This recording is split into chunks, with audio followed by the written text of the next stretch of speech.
Radio en mai. Like a wound that heals. Installez-vous, la conférence va bientôt commencer. Cuando yo me colegié hice el número 100. Ça vient de l'envie d'être sur fond de ciel en fait et d'être dans un espace commun. Puis elle raconte surtout son rêve pour l'avenir. La radio du festival, enregistrée au théâtre Dijon-Bourgogne. Bonsoir à toutes et bonsoir à tous, c'est toujours le printemps au théâtre Dijon-Bourgogne, c'est aussi la fin du week-end. On se retrouve après une journée off pour une troisième émission de Radio en mai.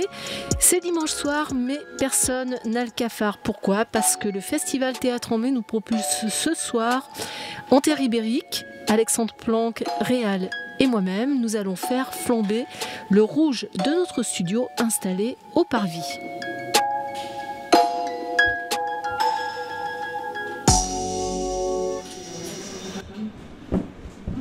Alors on est dimanche matin, je viens d'arriver au théâtre, au Parvis Saint-Jean. Il y a déjà au-dessus de moi, dans la mezzanine, à l'entrée, une réunion. Bonjour. Bonjour Alex. Alors on est dimanche matin, ça va ? Ouais, ça va. Toi, tiens. Il y avait un concert hier. Eh oui. Et tout le monde y est. C'est celle qui a terminé le 13. Oui, c'est vrai, je pense en dernier. Non, effectivement. Donc tu t'es couché il y a quelques heures, quoi, grosso modo. Oui.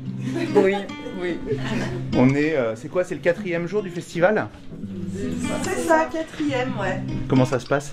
Ben, on sait plus quel jour on est, déjà, mais ça se passe très bien, c'est super. Donc tous les matins, il y a un rendez-vous secret ici, en haut de la mezzanine. Ouais, avec le service RP Billetterie. Voilà, on se retrouve tous les matins, soit à 10h30 quand on a une réunion d'équipe à 11h, donc l'ensemble de l'équipe qui coordonne le festival, soit à 11h quand on n'a pas des réunions d'équipe, ben, pour se dire comment ça s'est passé hier entre nous, et puis aujourd'hui, qu'est-ce qu'on fait, les petits problèmes à régler, où on va chacune, pour pas que voilà, il y ait un petit plantage. Donc tous les matins, on se réunit, puis ça permet aussi de fédérer une équipe, je trouve. Voilà, de se retrouver tous les matins. Même le dimanche. Et même le dimanche. Bon, bah, je vous laisse terminer votre réunion matinale. Merci. Au revoir. Au revoir. Au revoir et à tout de suite, puisqu'on va retrouver dans l'émission Sophie et Alexandra, le rouge dont je parlais. Le rouge, c'est le rouge du soleil couchant sur les rives océaniques du Portugal et celles méditerranéennes de l'Espagne. Le rouge, c'est le sang, la pulsation, la vie. Le rouge, c'est la couleur de cette ligne interdite que le théâtre franchit à grandes enjambées quand il se mêle de déconstruire les clichés et de démanteler les mensonges. Ce travail-là, Lucia Miranda, autrice et metteuse en scène espagnole de Casa, et Teresa Coutinho, autrice, conceptrice et interprète de solo, le mènent résolument. Nous parlons ce soir d'une création ibérique qui fait du bruit et des vagues, une création qui se fabrique dans des pays où l'artiste n'est pas toujours à la fête, mais des pays qui ont su propulser sur la scène internationale des talents aussi puissants que Thiago Rodriguez côté Portugal ou Angélica Lidl côté Espagne. Ce qui veut dire qu'en Espagne et au Portugal, il se passe quelque chose en force ou dans la douceur et que les femmes ne sont pas les dernières à porter l'art toujours un pas plus en avant. C'est le printemps, on a le sourire, on va faire de la place à Lucia Miranda et Teresa Coutinho, mais avant ça, c'est l'ouverture du bal et c'est Réal qui donne le tempo. 4e jour de festival, avec des températures estivales. Le décor est médiéval et fabuleux sont les spectacles. Ici, je crois que j'aime encore plus l'écriture. Tout m'inspire. Les gens, l'atmosphère, la ville et bien évidemment les pièces de théâtre. Comme l'âge de nos pères que j'ai vu hier. D'ailleurs, je songe à faire du théâtre. Longtemps, j'ai cherché des gens qui me ressemblaient. Des atypiques, des anticonformistes, des personnes avec un feu intérieur qui les anime. Et c'est ce que je vois dans l'art dramatique. Vous savez pas à quel point je jubile de pouvoir parler d'art à des gens qui me comprennent, à des gens qui m'encouragent. J'ai l'impression d'apprendre tous les jours. Kevin, un membre du théâtre Dijon-Bourgogne, m'a enseigné quelque chose. Je lui ai dit « Comment faire augmenter mon niveau d'écriture ?» Et il m'a dit « Premièrement, je lis beaucoup et j'écris surtout des histoires que j'aimerais voir. » J'ai trouvé sa réponse très riche et j'éprouve beaucoup de gratitude pour cela. C'est un honneur pour moi d'être ici. Et je remarque aussi que dans l'art dramatique, les gens s'aiment, s'entraident et vivent dans une synergie. Au festival Théâtre en Mai, je me découvre. Longtemps, je me suis cherché, aujourd'hui, je me trouve. C'est important pour moi de le dire. Moi, ce jeune du 9-3, au parcours tumultueux, qui se retrouve à un festival théâtral. L'un des films qui m'a le plus marqué s'appelle L'Esquive. Et tout le long, c'est le quotidien de jeunes adolescents dans leur quartier qui en parallèle préparent une pièce de théâtre. Il y a comme un air de tout ça dans ce que je vis actuellement. Réal qui quitte sa banlieue pour écrire une chronique tous les jours au festival Théâtre en Mai. Je crois qu'on pourrait même en faire un film, car au fond, personne n'aurait imaginé cela. Le goût de ma vie était amer, c'est fou ce que c'était l'enfer. Seuls mes livres et l'écriture me permettaient de m'évader. Franchement, qui l'aurait cru? Que mes mots plairaient, que la lecture m'aiderait. Vous comprenez pourquoi je suis content d'être là? Car j'ai tant souffert. Mais l'écriture et la lecture ne m'ont jamais lâché. Et croyez-moi, j'ai été victime de sarcasme, du genre « Tes livres que tu lis, c'est de la merde. Tu lis mais t'es qu'un con. » Alors, lorsque ma voix résonne au parvis, j'ai la chair de poule. Je vis l'instant comme si c'était le plus beau jour de ma vie. Et si tout cela n'était qu'un rêve, me réveiller serait alors un cauchemar. Merci. Il y a comme un air de Réal dans cette émission. Et il y a, grâce à Réal, comme un air de joie et comme un air de terre partagée. Cette terre, c'est le théâtre. Vos terres à vous, Teresa et Lucia, c'est respectivement le Portugal et l'Espagne. Et c'était la première question que je voulais vous poser. Alors, elle va peut-être vous paraître réductrice, mais elle ne l'est pas en tout cas dans l'intention. Est-ce qu'il y a une énergie qui est propre au territoire ibérique? Une énergie commune à l'Espagne et au Portugal? Bon, je ne sais pas. Je crois que nous sommes très pareils, mais aussi très différents. Oui. Oui, je crois. En fait, oui, je crois qu'il y a, il y a quelque chose qui se... On dit nuestros hermanos. Si. On dit nos frères, nos sœurs, quand on parle des Espagnols ou des Portugais, nuestros hermanos. Mais il y a sûrement quelque chose qui est très différent. Peut-être il y a, par rapport à une autre partie de l'Europe, une chose qui se touche un petit peu. On parlait de ça il y a un moment. C'est peut-être... je crois que les artistes, même si au Portugal, je crois que c'est différent, c'est encore plus dur, mais les artistes sont dans une situation un peu plus difficile, je trouve, économiquement, vis-à-vis de la politique culturelle. Ça, c'est peut-être quelque chose qui nous fait approche. Que l'énergie, c'est la même parce qu'on doit lutter beaucoup pour faire les choses qu'on fait. Oui, exact. Ouais, peut-être. Votre situation, effectivement, que ce soit au Portugal, Teresa Coutinho, ou que ce soit en Espagne, Lucia Miranda, c'est pas la situation française. Il n'y a pas le financement du spectacle vivant de la manière dont il est fait en France. Il n'y a pas d'intermittence du spectacle, il faut le dire. Et donc, pour vous, effectivement, l'engagement dans une vie de théâtre, c'est un engagement de toute la vie. Comment est-ce que vous avez traversé la période des confinements et comment vous en êtes sorti? Dans quel état? Dans quel état économique? Dans quel état artistique? Et dans quel état humain? Teresa, c'est un sujet assez difficile de résumer parce qu'en fait, mais vu que vous parlez de ça, je vais le dire parce que c'est très important. En fait, au Portugal, il n'y avait pas d'intermittence et les appuis de l'État sont très faibles. Ça, il faut le dire comme ça. Et c'est une vraie vie de difficulté. C'est aussi, bien sûr, partout, la vie de l'artiste, c'est une vraie vie de passion, mais c'est une vie de difficulté. Pendant le Covid, ce qui s'est passé, c'est que beaucoup d'artistes, et moi, je suis dans ce groupe d'artistes et des professionnels de la culture, parce qu'il faut dire qu'on n'est pas que des artistes. Il y a plein de gens qui ne sont pas visibles, mais qui sont très importants pour que les spectacles puissent exister, pour que les théâtres puissent exister, pour que tous les arts performatifs puissent exister. On s'est réunis et on a créé un mouvement qui, en fait, a demandé à l'État des subventions d'urgence pendant le Covid. Parce qu'en fait, ce qui s'est passé, c'est que dès que les travaux se sont arrêtés à cause du Covid, les gens n'avaient pas d'argent pour manger. C'est ce genre de choses. Ils n'avaient pas d'argent pour manger, pour exister, pour payer leur maison.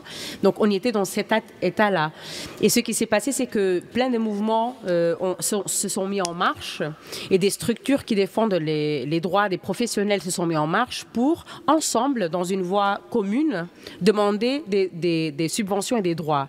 Et en fait, une chose qui est sortie de ce moment, c'est l'intermittence du spectacle. Par contre, que vous avez obtenu du coup? Oui, en fait, c'est une chose qui est en cours et qui est très, enfin, c'est un peu polémique parce qu'en fait, c'est en cours, ça commence maintenant. Ça vient de. Il y a mon producteur qui est là-bas et qui sait. Ça commence maintenant et on est encore en train de voir comment ça va bénéficier les artistes, puisqu'en fait, le problème, c'est aussi de politique culturelle. Quand il n'y a pas une politique culturelle avant, même si tu avances avec une décision, une loi comme celle-là, le problème est encore là parce qu'il n'y a pas d'argent.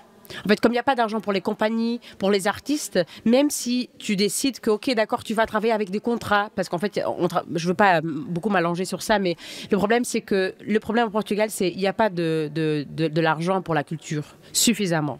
Donc, en fait, si quelqu'un m'écoute, moi, je dis toujours tout ça, on peut beaucoup parler, on peut beaucoup dire, il y a plein de choses à dire, mais la question centrale est celle-là. Il faut y avoir plus d'argent pour la culture. C'est toujours la question des moyens, oui. Ouais. Lucia, comment ça se passe en Espagne, Lucia Miranda? À l'Espagne, c'est un peu pareil comme vous raconte dans Portugal. Il y a quelques théâtres qui ils sont ouverts, mais tu peux aller à jouer là-bas. Et on a fait beaucoup de théâtres dans l'Internet. Et je ne sais pas ici, en la France, si vous l'avez fait aussi, mais là-bas, c'est un espace qu'ils ont trouvé pour maintenir, je peux dire ça, maintenir les contrats. Et comme ça, les gens peuvent avoir de l'argent.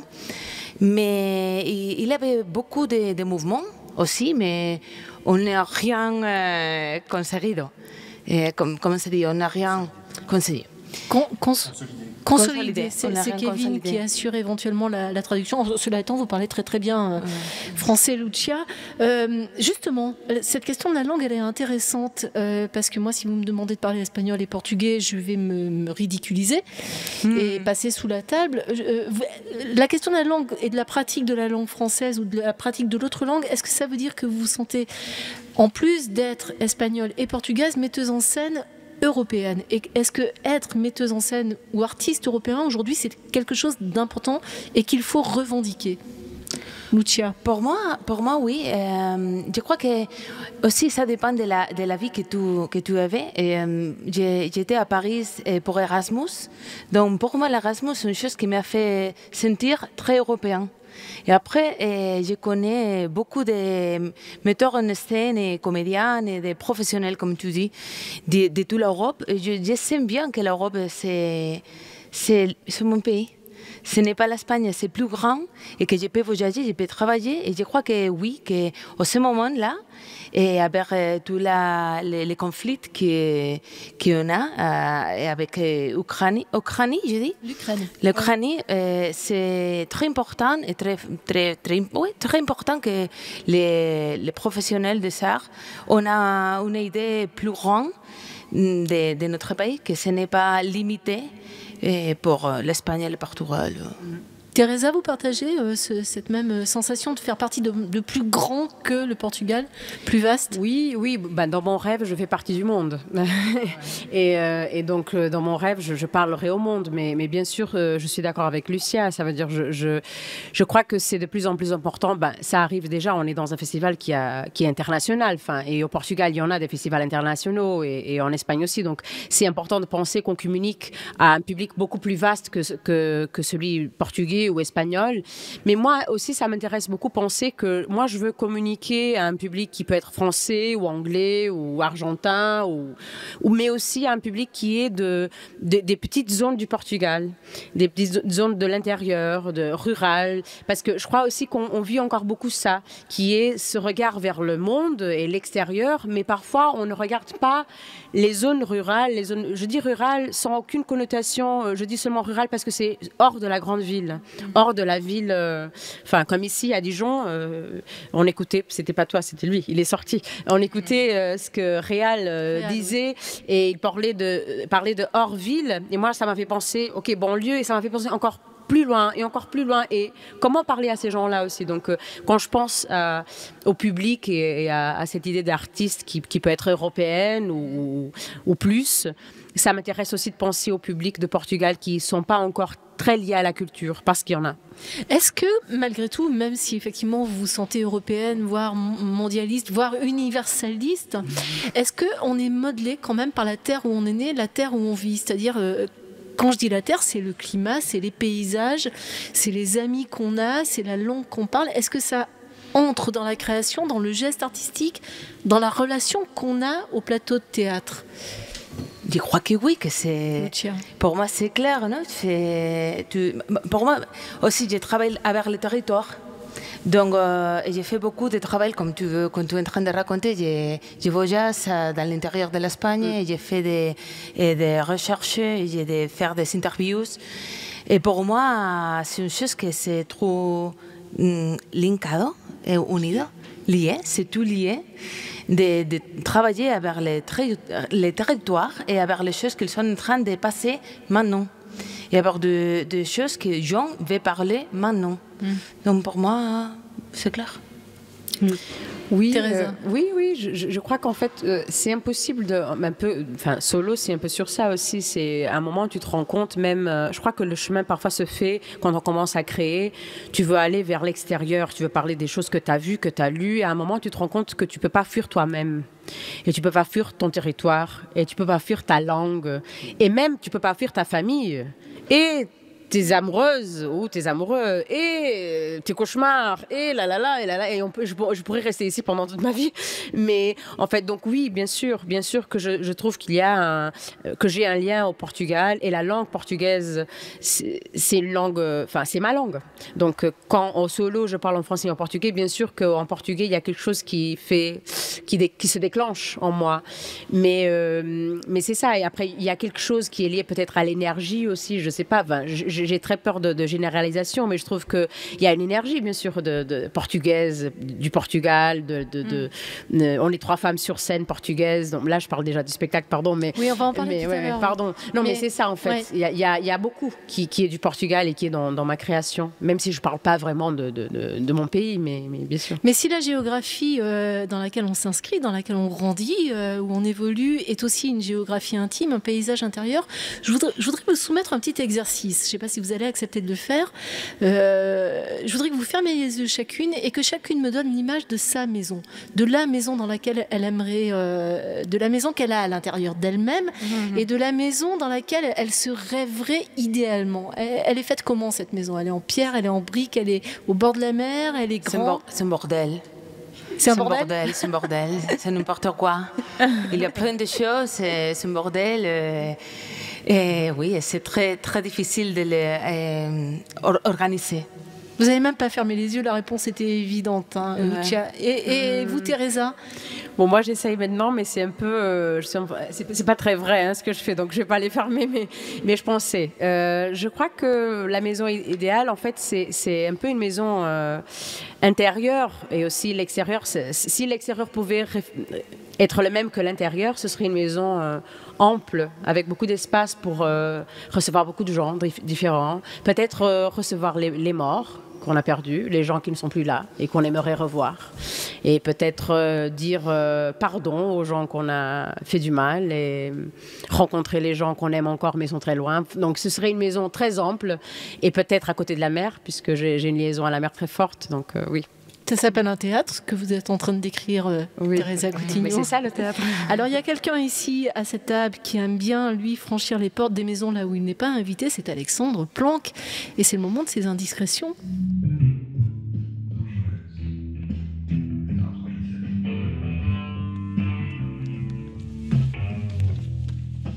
La vache, il est midi, là, vous faites vachement de bruit, les gens sont en train de déjeuner. Tu fais quoi? Bonjour. Bonjour. Je prépare le son pour le silence et la peur. D'accord. Et il y a du gros son tout le temps comme ça? Pas tout le temps, mais il y en a. Et pas comme ça, parce que ça, c'est les musiques pour les réglages. Mais là, justement, je vais essayer la musique du spectacle.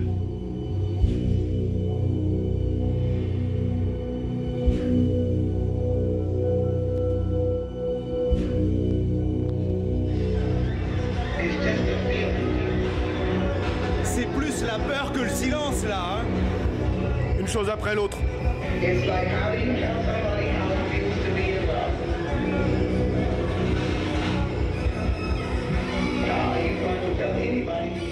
Et qu'est-ce qui se passe au moment où cette musique-là, cette création sonore-là, elle est diffusée sur le plateau? Donc c'est l'histoire de Nina Simone. Elle se fait battre par Andy. Et puis après, il se passe plein de choses, plein de vidéos sur les droits civiques, sur le décor bouge. C'est une scène muette, c'est une scène qui est habitée par la musique. Oui, ouais, c'est ça. Ça commence par une bagarre entre eux au lointain, derrière la fenêtre.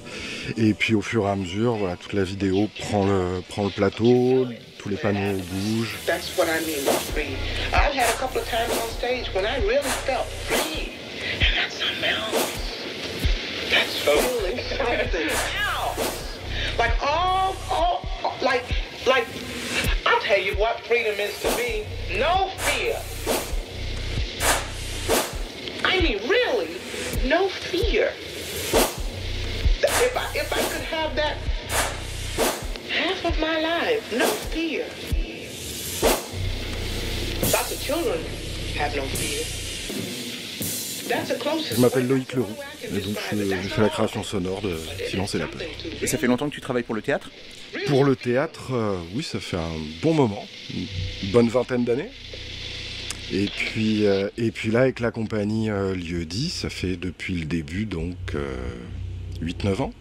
Et comment tu abordes chaque nouvelle création? C'est-à-dire que tu as des discussions avec le metteur en scène, tu décides toi de partir sur tel type d'instrument ou tel type de création. Comment est-ce que se passe la discussion? Bon, ça dépend de chaque spectacle. Évidemment, c'est en discutant avec le metteur en scène. Bon, là, concrètement, il m'a demandé de travailler sur Sinnerman. Et puis sur Bach et sur Mahler, donc voilà, c'est qu'une partie du spectacle, ça. Et puis en fonction de chaque metteur en scène et chaque projet, c'est des manières de travailler et puis d'intervenir avec les acteurs ou pas pendant les répétitions différentes. Donc j'essaie de m'adapter à chaque fois au projet. Là, avec David, on travaille souvent aussi en amont. Et donc je passe pas mal de temps sous le casque pendant les répétitions. Et puis après, on prend un peu des temps à part pour travailler sur le son. Et puis à la fin, tout le monde se met ensemble. Mais ça veut dire que tu essayes d'avoir une bande-son le plus tôt possible pour que les comédiens puissent répéter avec? Non, ça veut dire que là, concrètement, je les regarde longtemps. Là, il y avait une commande clairement sur Sinnerman, donc ça, voilà, je m'y suis mis. Puis au fur et à mesure, on l'a fait avancer. Et puis ça a pris sa forme finale vraiment à la fin des répétitions, quoi. Comme ça fait un moment qu'on n'a pas joué le spectacle, j'essaye aussi de me rappeler la conduite de ce que je dois faire. Et tu fonctionnes souvent comme ça, c'est-à-dire que tu fais les créations et t'accompagnes les spectacles en tournée?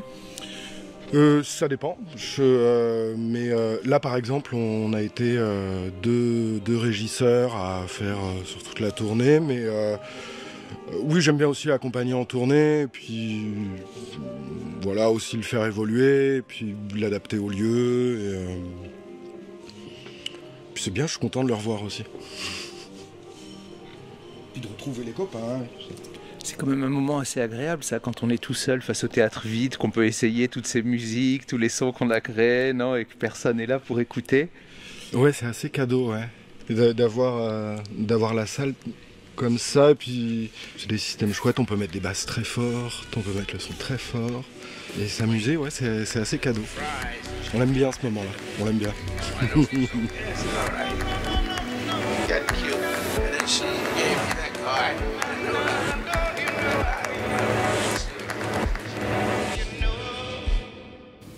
C'est là où on voit que la musique, c'est aussi une architecture. Hein. Lucia, Teresa, c'est comme les murs d'une maison qu'on édifie, au fond. La musique, tu dis? Oui, totalement. J'étais en train de penser ça parce que quand tu as parlé sur ta maison et qu'est-ce qu'il y a là-bas, je pensais de la musique, c'est une chose d'identité aussi, et c'est aussi des territoires et des langues wudungwi. On va recevoir d'ailleurs David Geselson après-demain. dans l'émission Radio en Mai. Je voudrais qu'on parle quelques minutes de vos spectacles respectifs, que finalement tout semble opposé, mais qui sont peut-être pas si loin de l'autre qu'on ne pourrait le croire. Lucia, Miranda, vous travaillez sur une forme documentaire du théâtre que vous appelez théâtre forum ou théâtre verbatim. Et là, vous avez pris pour sujet de ce documentaire des histoires de maisons, maisons qui sont menacées ou dont les propriétaires peuvent être exclus ou qui sont monnayées au prix fort. Teresa Coutinho, dans Solo, vous faites plutôt un théâtre intime et pour le coup très intime et très politique pour cette raison-là. Vous parlez de vous parlez de déconstruction des clichés qui collent à la peau des femmes et vous parlez aussi de la maison, mais alors là pour le coup vous de la nécessité de la maison. Vous citez Virginia Woolf, l'idée que toute femme doit avoir une chambre à soi. On pourrait étendre et dire la maison. Je reviens vers vous, Lucia Miranda. Est-ce que vous diriez que Casa, c'est du théâtre social? Bon, je crois que non. Mais c'est parce que j'ai des problèmes avec les étiquettes. Comment on dit ça?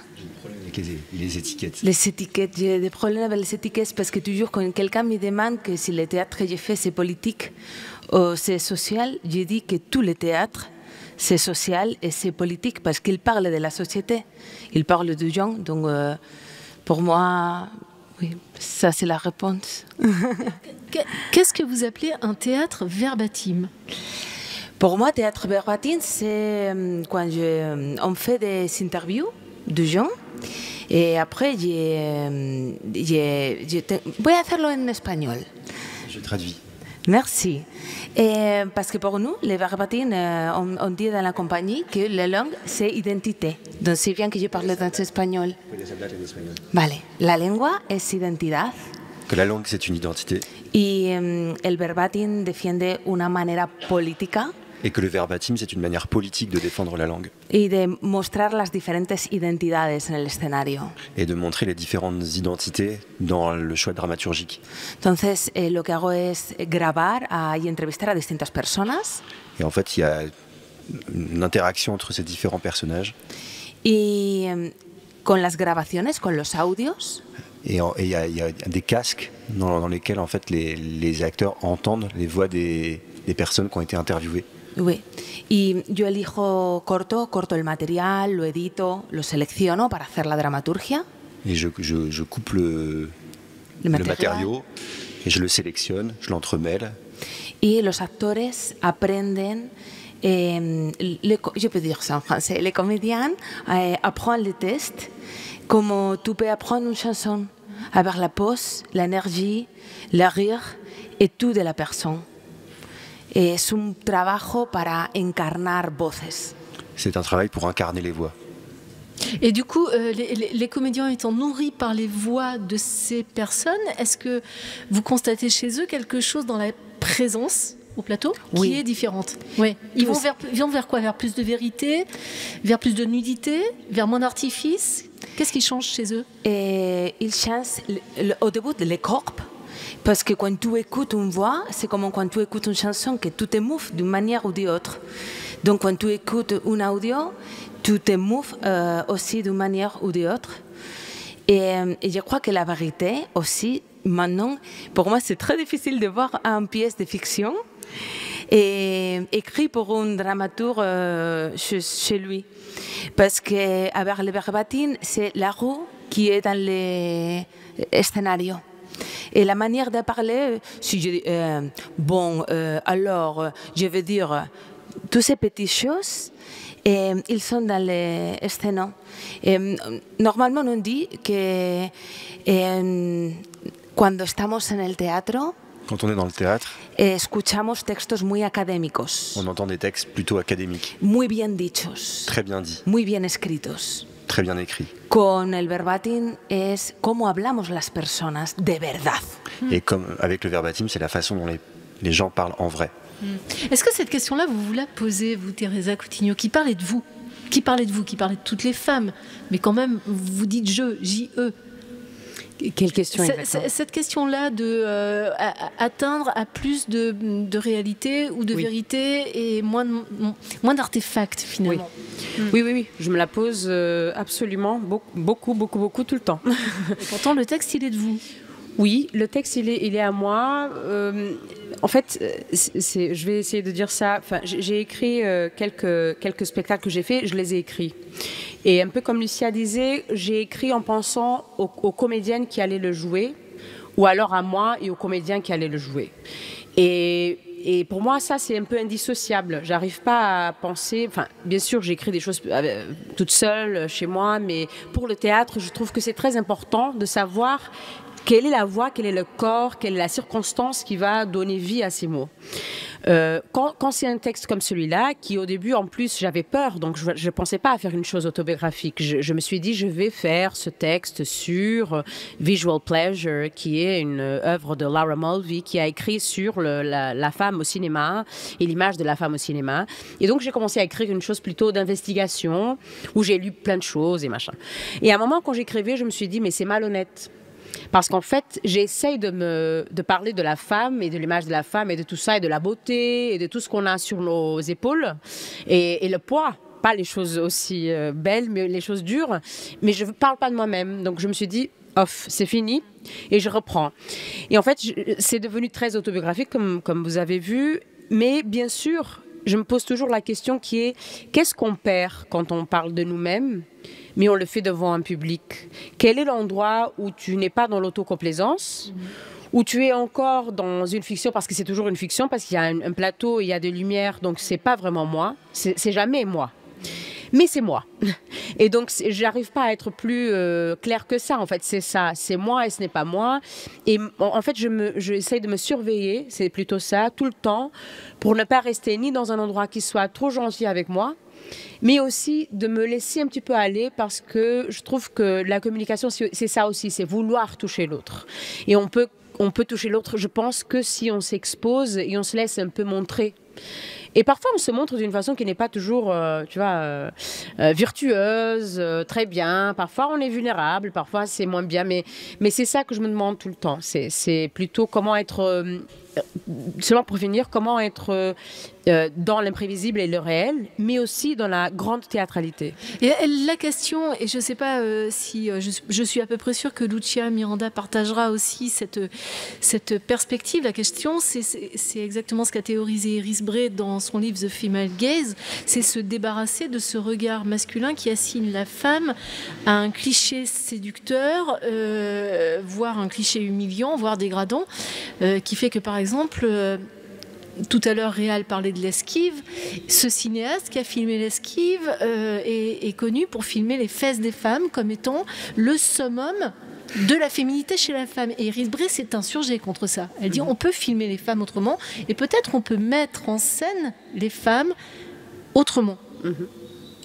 Oui, je suis tout à fait d'accord avec vous. Je pense qu'on peut mettre en scène les femmes autrement. Et en fait, moi, c'est des couches, parce qu'au début, tu commences à te rendre compte comme femme, comme personne, de plein de constrictions. On le dit comme ça, constrictions qu'on a, parce qu'on a eu un héritage de notre famille, parce que socialement on les a. Et après, en plus, quand tu es comédienne, quand tu travailles au théâtre ou au cinéma, et il y a quelque chose lié à l'image qui est si fort, tu travailles avec ton corps et ton image et ton regard, et tu reçois tout le temps des feedbacks.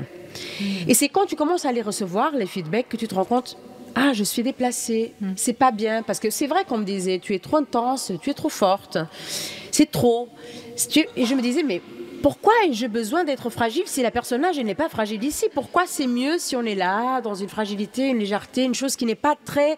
Et en fait, qui prend pas trop de place. C'est ça qu'on voulait aussi des femmes pendant beaucoup de temps, même dans le cinéma, même dans le théâtre. C'est la femme tragique qui est là, qui est belle, qui va être sauvée par un homme, qui se pose par terre, la pauvre qui attend. Et surtout, si elle est belle, alors merveilleux, quoi. Si elle est belle et si elle est fragile et vulnérable, parfait. Une femme qui dit, attends, je peux me lever, hein, j'ai pas besoin de toi. Ah, ça, c'est un peu plus difficile. Donc, en fait, oui, je crois que l'image, bien sûr que ça a beaucoup changé. Et bien sûr qu'il y a plein de gens qui sont en train de faire un travail incroyable. Pardon, je parle trop, hein, Lucia. Beaucoup de gens font un travail incroyable avec tout ça, et des réalisatrices et tout ça, mais c'est encore en cours, je trouve. Et au théâtre, beaucoup. Hein. Une réaction, Lucia, à ce que vient de dire Teresa? Je suis très d'accord avec elle et añadiría que creo que hay una serie de mujeres que quedan totalmente fuera del imaginario. Yo no sé cómo es en Portugal. Et en fait, elle en a marre de toutes ces femmes. Tout cet imaginaire autour les femmes en ont marre de cet imaginaire accolé. Oui. Y yo no sé cómo es en Portugal, pero en España ahora hay un movimiento fuerte. Je ne sais pas comment c'est au Portugal, mais en Espagne, il y a un mouvement très fort. Que haya cuerpos muy diversos. Qui dit qu'il y a des corps qui sont différents. En los escenarios, en el cine, en la tele. Dans les scénarios, à la télé. Que haya mujeres con diversidad funcional, actrices, que haya niñas, que haya mayores, porque las actrices mayores, las mujeres mayores desaparecen de las historias completamente. Et la façon dont les femmes d'âge mûr disparaissent totalement des histoires. Au cinéma, au théâtre, dans les scénarios. O sea que muy de acuerdo. Ahora allí estamos en esa. Merci, je vais vous demander de laisser votre place 5 minutes l'une et l'autre et Kevin, parce qu'on va accueillir maintenant celles qui font, et ceux, en l'occurrence c'est celles ce soir, qui font que le théâtre saura convaincre le public ou les publics de venir voir les spectacles, quels que soient les sujets de ces spectacles. Comment est-ce qu'on parle du théâtre, de sa nature, de sa mission, de son essence à un public qui peut-être pas forcément acquis à la cause théâtrale? C'est le travail des relations publiques dans une institution subventionnée de savoir s'adresser aux spectateurs. Ce travail, il est porté au théâtre Dijon-Bourgogne par Sophie Beaugillot et Alexandra Chopard, respectivement responsables et chargées des relations publiques. Elles ont un peu brûlé leur cartouche avec Alexandre en tout début d'émission, mais je suis sûre qu'elles ont encore beaucoup de choses à nous dire. Comment est-ce que vous menez ce travail pour élargir, puisque c'est un mot qu'on emploie beaucoup, les publics? Alexandra et Sophie. Sophie. Eh bien, déjà, il va être différent selon le projet artistique du directeur ou de la directrice. Par exemple, sur l'ancienne direction qui était Benoît Lambert, il avait à cœur de travailler beaucoup avec le public jeune.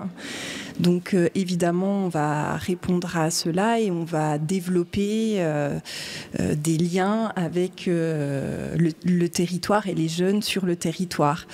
Maëlle Poésie, nouvelle directrice, veut garder effectivement tout ce public-là, mais l'élargir par exemple à tout le public MJC, centres sociaux. Donc là, on va réaiguiller un peu notre façon de travailler pour aller trouver... on répond aussi à un projet artistique.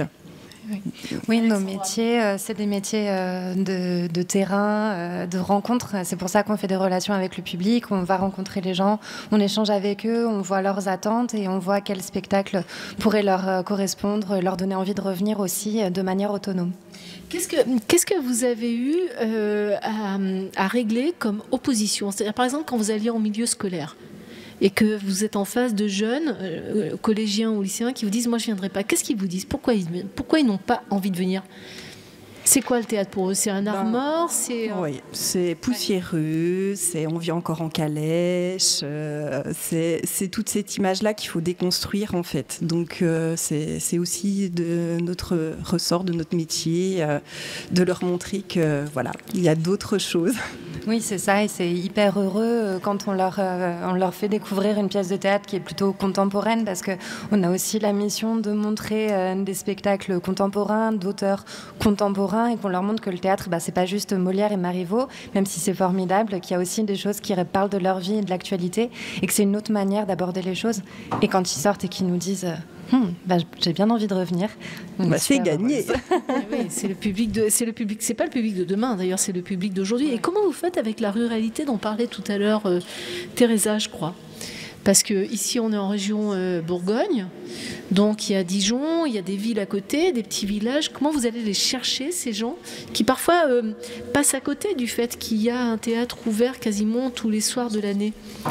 Alors, on travaille beaucoup avec ce qu'on appelle dans notre jargon, nous, des groupes constitués. Donc, on va s'appuyer sur des gens qui sont déjà là-bas, des associations, les foyers ruraux. Voilà, c'est comme ça, généralement, qu'on travaille. De s'appuyer sur des gens qui connaissent... Vous avez des relais? Voilà, c'est des relais. Des gens qui connaissent les habitants et on s'appuie sur eux, quoi. Oui, tout à fait. Et puis, on s'appuie aussi sur les tournées qu'on appelle les passe-murailles, qui sont des tournées avec des formes légères qu'on va aller jouer dans les lycées de la grande région Bourgogne-Franche-Comté. Et donc là, avec le projet de Maëlle Poésie, il y a aussi l'idée d'aller jouer dans les MJC, les centres sociaux, donc de s'adresser vraiment largement au public, et y compris le public rural. Donc là aussi, on essaie vraiment de toucher très très largement. Ça vous bouscule quand il y a un nouveau directeur ou une nouvelle directrice qui arrive? Ça bouscule vos habitudes, ça vous remet en chantier, ça vous remet en question peut-être aussi, ça vous oblige à sortir de certains acquis pour vous réinventer? Bah oui, tout à fait. C'est tout à fait ça. C'est des moments de jubilation, pour nous, je crois, mais parce que voilà, c'est d'autres manières de travailler, c'est d'autres rencontres, et je crois qu'on fait ce métier pour ça aussi, faire des rencontres et des nouvelles rencontres. Oui, c'est heureux, c'est des nouveaux projets, c'est enthousiasmant. Et la journée type, alors elle démarre à quelle heure et elle finit à quelle heure, la journée type des relations publiques? Il n'y en a pas. Il n'y en a pas. Pas une journée ne se ressemble? Non, c'est ça. Ouais. Et ça, c'est hyper plaisant aussi. Je crois que c'est ça, nos métiers. On peut arriver tôt le matin parce qu'on va avoir une visite et finir tard le soir parce qu'on a un spectacle. Et le lendemain, être derrière le bureau parce que c'est nécessaire pour gérer tout ce qui se passe dans les relations publiques, très concrètement parlant. Donc non, il n'y a pas de journée identique et ça, c'est plutôt réjouissant. C'est vrai, oui. Merci beaucoup. C'était les 5 minutes dans la soute avec Sophie Bogillot et Alexandra Chopard. Je voulais revenir vers Lucia et Teresa, mais on a un peu carbonisé la durée de l'émission. Je voulais leur poser la question de la ligne rouge, mais on vous retrouvera dans une prochaine émission. C'est évident. Nous, on va franchir notre ligne rouge. À nous, c'est le final de Réal.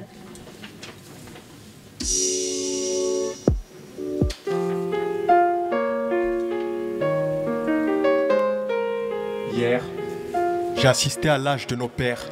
Mon cœur a été touché par ce spectacle. L'histoire était belle et le concept était beau. J'ai aimé l'idée de prendre la météo du cœur des gens.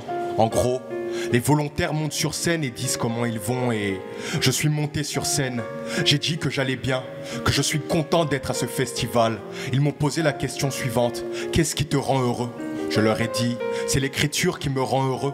Et vu qu'en ce moment j'écris beaucoup, je suis au top de ma forme du coup. J'ai découvert le théâtre Mansart, un beau lieu, implanté dans cette belle cité étudiante. Si je devais définir cet espace, je dirais que c'est un endroit douillet. On s'y sent bien, il fait bon, et il y a comme une odeur de neuf. En fait, il y a tout pour être à l'aise, tout pour passer un beau moment. Le public avait l'air si apaisé, un peu comme si personne n'avait pas de problème. Et cela m'a fait du bien, d'être dans un lieu où l'énergie est bonne, où le message est fort, où les gens sont chaleureux. C'est si rare de nos jours, le monde est devenu si violent, si matérialiste, que les choses simples n'ont plus de valeur. Ces choses simples qui sont aller au théâtre, marcher, rencontrer des gens, passer du temps seul, écrire, lire et dire je t'aime à ceux qu'on aime. Les comédiens ont fait preuve de transparence. Ils nous ont également donné leur météo du cœur en étant sincères, habiles et humbles. Un des comédiens s'est fracturé la jambe lors du festival, mais par amour, par passion, par conviction, ils ont décidé de poursuivre le festival du coup. Un des comédiens a des béquilles et je tiens à tous leur dire bravo. D'autant plus que le sujet était fort. L'âge de nos pères aborde la violence des hommes envers les femmes.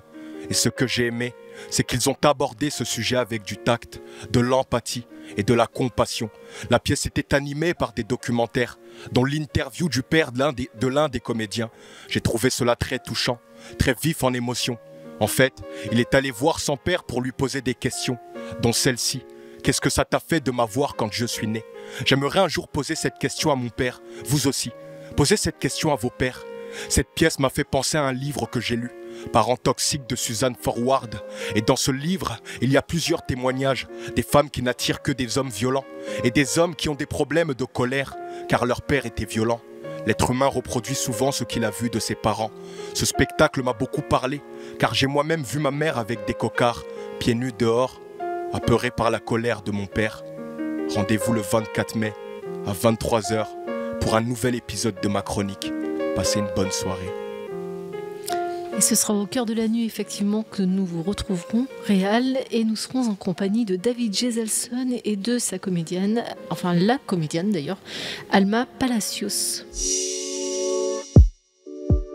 Radio en mai. La radio du festival, enregistrée au théâtre Dijon-Bourgogne.